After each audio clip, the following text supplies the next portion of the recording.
keeping kids focused more on classroom work by removing the devices that often distract them. That's the goal of a bill moving ahead in the state capitol. Students in Kentucky could be banned from having their phones out during the school day if a measure advanced by a legislative panel becomes law. KET's Mackenzie Spink has more. Members of the House Committee on Primary and Secondary Education seem to agree.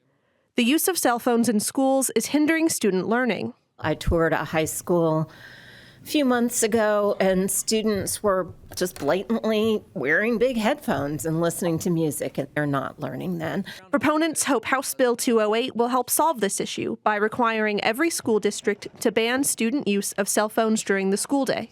In 2024, we spoke to teachers and administrators in 2 Kentucky schools that have already banned cell phones. Both schools felt that their ban was successful.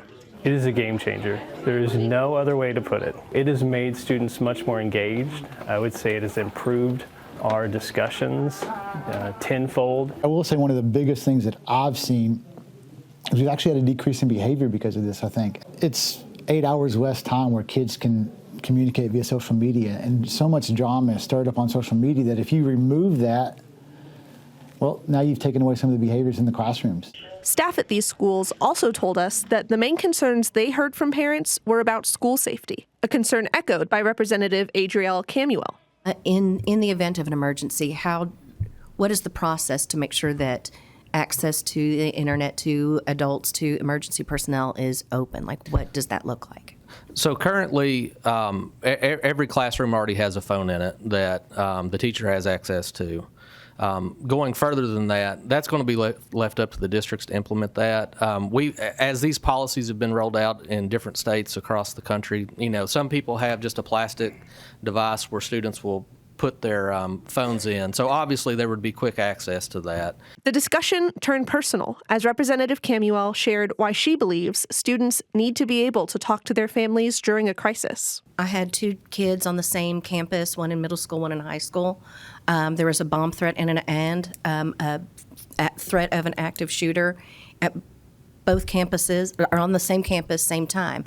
I appreciated my kids telling me, one's telling me there's a bomb threat, the other one is telling me that we're in a lockdown due to concerns with an active shooter, and I love you, Mom.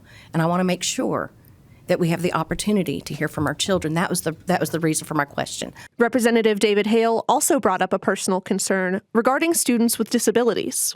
Unfortunately, I have 2 grandchildren that have type 1 diabetes. And on their phones today, the technology, on those devices, monitor their sugar count, which is in kids is erratic up and down.